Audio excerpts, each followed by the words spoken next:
la TVCRA est au cœur des préoccupations des gens d'ici depuis plus de 45 ans. C'est donc un honneur pour moi de soutenir et de contribuer à l'essor de la télévision communautaire de la région des Appalaches. Bon visionnement.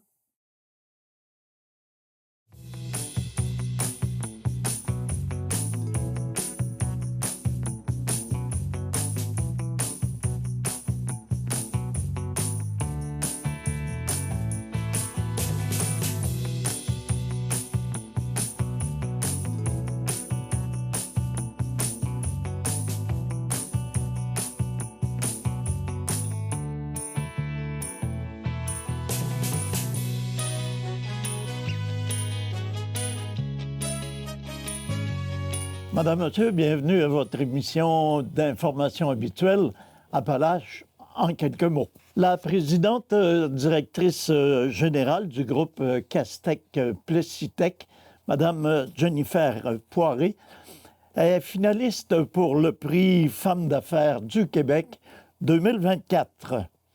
C'est la 24e année consécutive que le concours Prix Femmes d'affaires du Québec vise à reconnaître et promouvoir l'excellence, le dynamisme et l'audace des femmes d'affaires de toutes les régions du Québec. Présidente et directrice générale de l'un des fleurons de l'industrie québécoise, Jennifer Poiré a été choisie parmi les 3 finalistes à titre d'entrepreneur d'impact dans la catégorie entreprise s'étant le plus illustré au niveau international.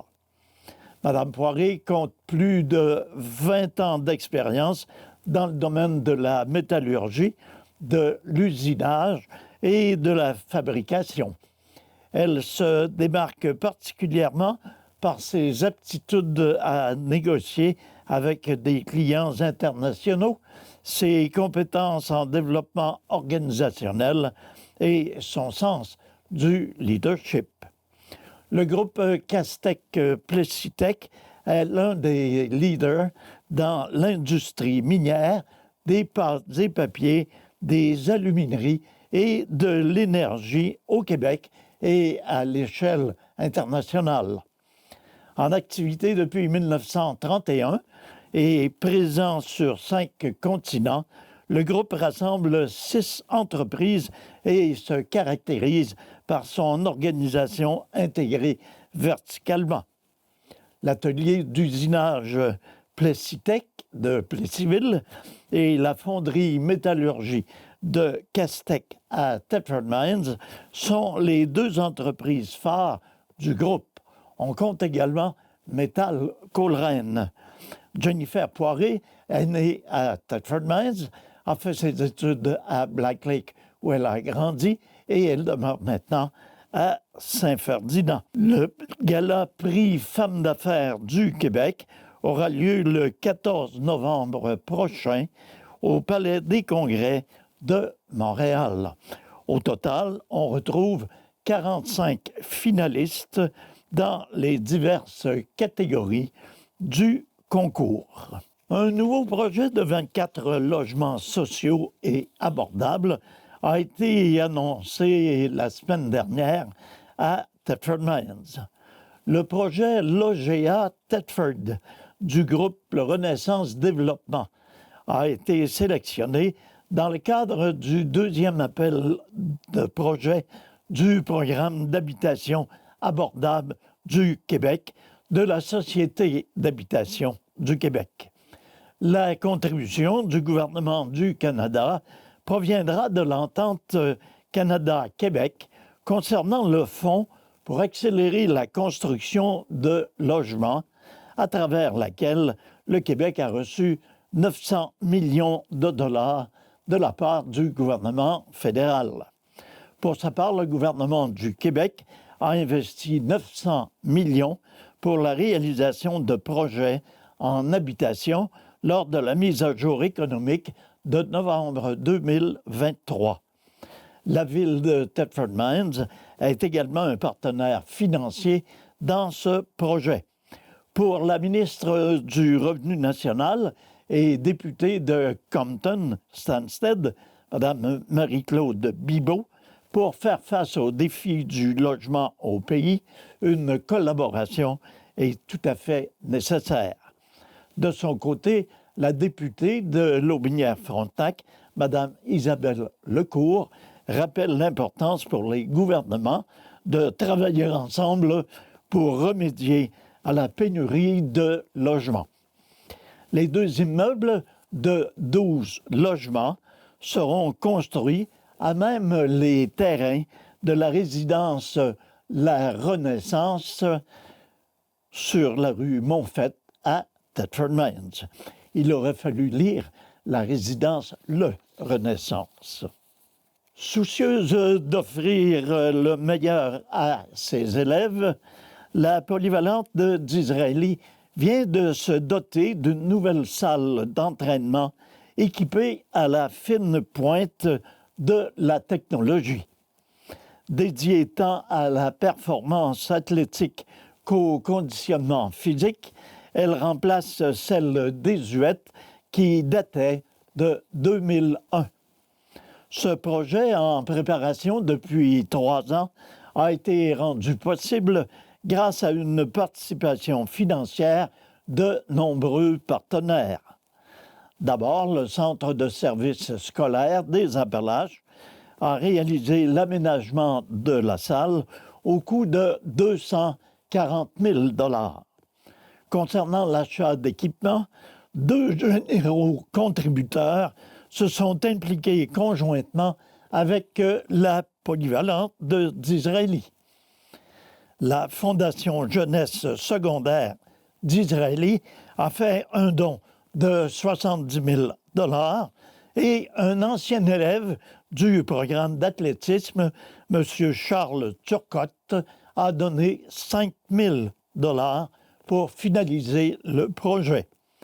En effet, ce dernier a mentionné que ce programme constitue l'un des meilleurs souvenirs de son passage à la polyvalente d'Israéli.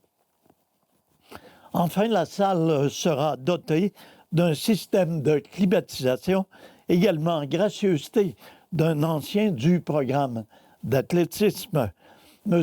Serge-André Binette, de Réfrigération Thetford, tenait à ce que les Gaulois s'entraînent dans des conditions favorisant la performance sportive. C'est donc dire que les athlètes élèves des programmes d'excellence de la polyvalente d'Israéli, que ce soit en hockey, en cirque, en athlétisme ou en dynamophilie, jouiront de conditions optimales pour continuer à s'illustrer à de hauts niveaux. De même, les élèves désirant réaliser une préparation physique pour des tests d'entrée à des programmes professionnels tels qu'ambulanciers, policiers, infirmiers, monteurs de ligne et autres pourront bénéficier de ces nouveaux équipements. Pour le directeur de l'établissement, M. Jonathan Brochu, il est important de mentionner que ce projet majeur permettra à tous les élèves désirant améliorer leur santé globale et leurs conditions physiques de s'entraîner dans cette nouvelle salle qui répondra aux besoins de chacun. La collecte des gros déchets résidentiels se poursuit dans la ville de Thetford cette semaine. Dans cette semaine du 23 septembre, c'est le secteur de Thetford Mines qui sera couvert. Donc, du 23 au 27 septembre. Afin de conserver les rues propres et sécuritaires, les gros déchets doivent être déposés dans un délai maximal de 7 jours avant la journée prévue pour la collecte. Respecter les limites du terrain et en aucun cas se retrouver sur la voie publique. Par ailleurs, le volume total par résidence ou unité de logement est de 10 mètres cubes. Il est important que les objets soient triés et que les branches d'arbres soient attachées en paquets. La pierre, le béton, le sable et la terre sont des matériaux acceptés seulement s'ils sont déposés dans des contenants ne pesant pas plus de 25 kilos, ou parlons d'une cinquantaine de livres. Parmi les objets qui ne sont pas recueillis, veuillez noter les déchets domestiques dangereux comme les huiles usées, les restes de peinture, les détergents et les batteries d'automobiles. Ces résidus doivent être apportés directement à l'écocentre, maintenant situé au 3626 du boulevard Frontenac-Est. Les tubes de plastique d'érablière ainsi que les amoncellements de déchets pêle-mêle seront également refusés.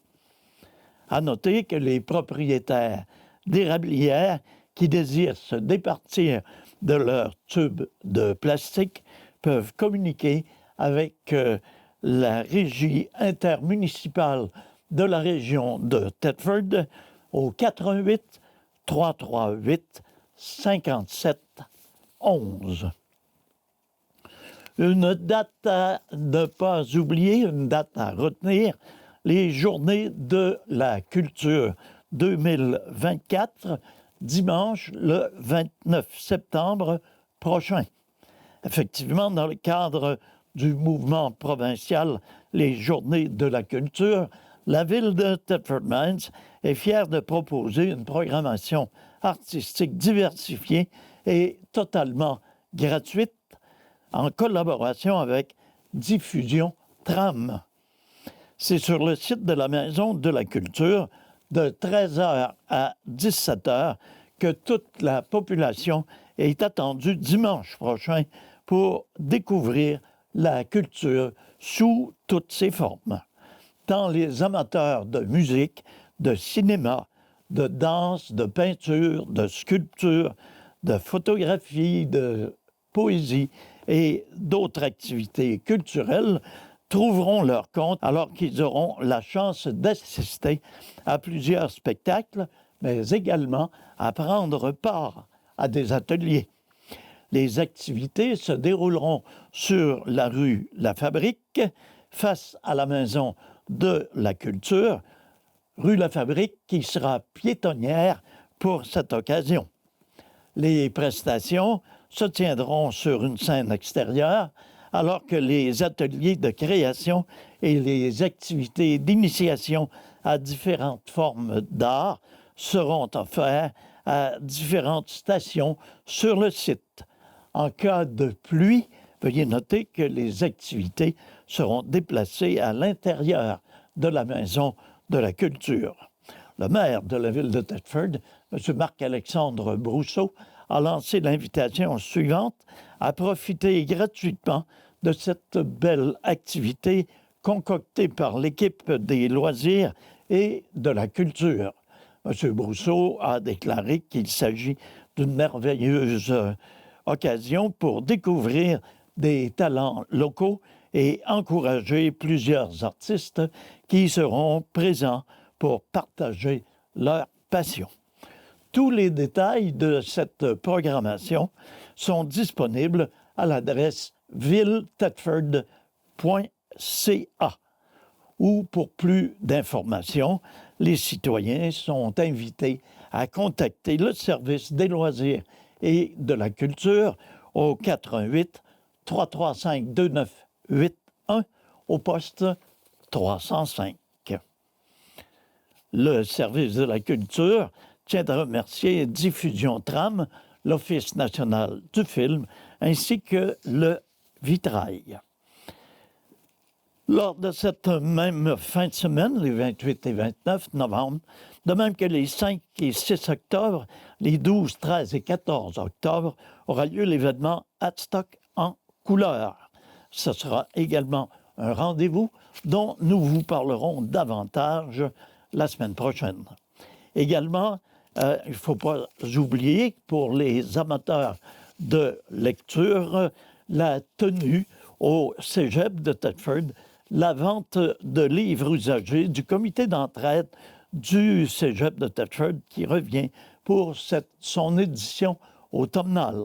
Ce rendez-vous littéraire incontournable se tiendra du 9 au 11 octobre de 9h à 19h dans la salle Pro Mutuelle Assurance du Cégep de Thetford.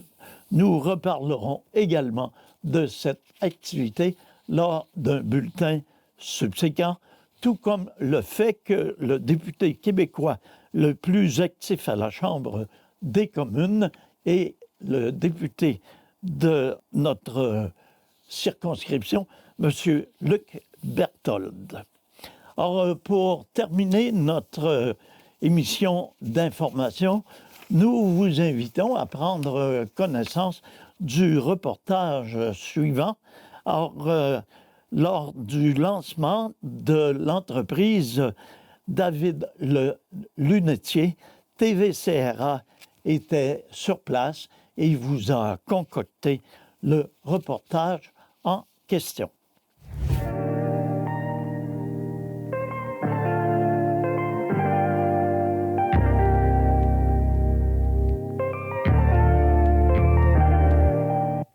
Alors bonjour David, on est bien heureux aujourd'hui d'avoir participé au lancement de ton entreprise. Félicitations à toi, c'est vraiment une très belle réussite. Et la question que moi j'aimerais te poser, c'est de savoir, tu nous as parlé de ton parcours, le retour au cégep et tout.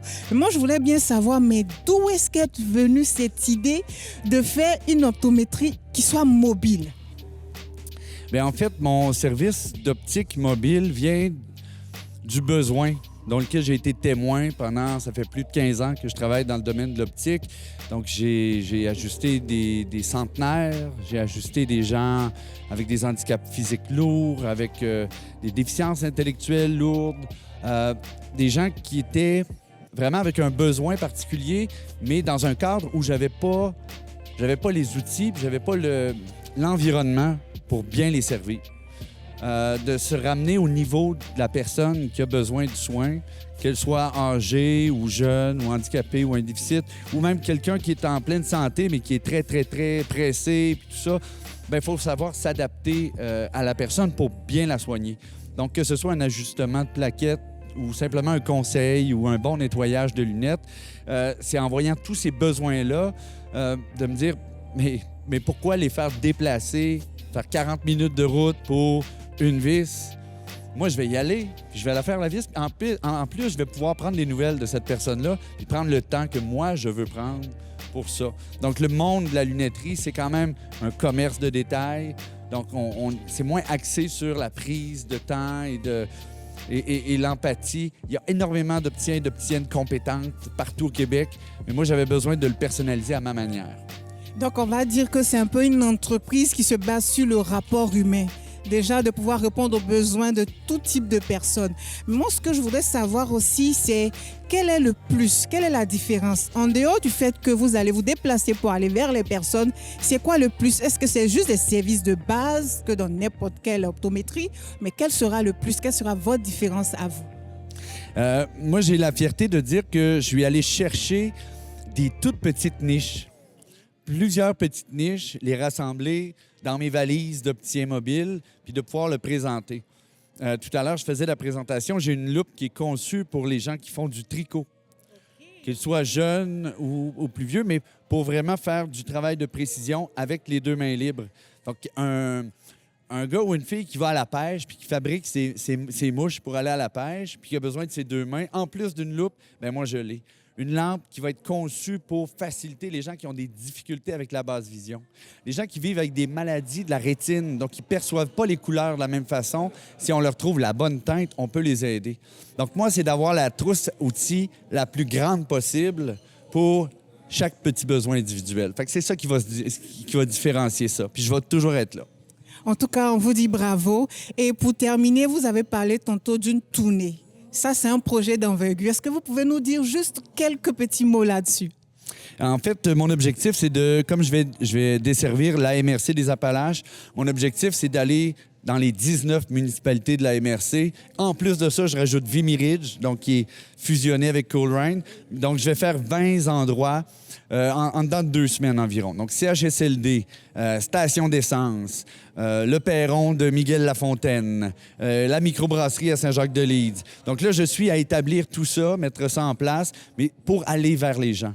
Parce que les gens ont des besoins, mais on s'oublie rapidement. Même toi, tu le sais, tu dis, bon, des fois, j'ai besoin de lunettes, mais on y pense pas, on prend ça pour acquis. Moi, je vais être là pour rappeler aux gens que si on règle ce problème-là, bien, ça va être un souci de moins. Puis on s'entend que s'il n'y en a pas de souci, on va mieux. Bien, c'est ça. Moi, je veux soulager les gens. En tout cas, merci beaucoup. Bonne continuation. On va te suivre de près. Et puis, à toute la chaudière Appalaches, apprêtez-vous. David le lunetier s'en vient avec sa tournée. Merci encore. Alors voilà, c'est ce qui termine notre émission d'information pour cette semaine. C'est Nelson Fictou qui vous remercie d'avoir été des nôtres. Je vous invite à être là la semaine prochaine pour un bulletin semblable et d'autres intéressantes informations qui portent sur notre région. Entre-temps, passez une excellente semaine. Prenez soin de vous et prenez soin des vôtres.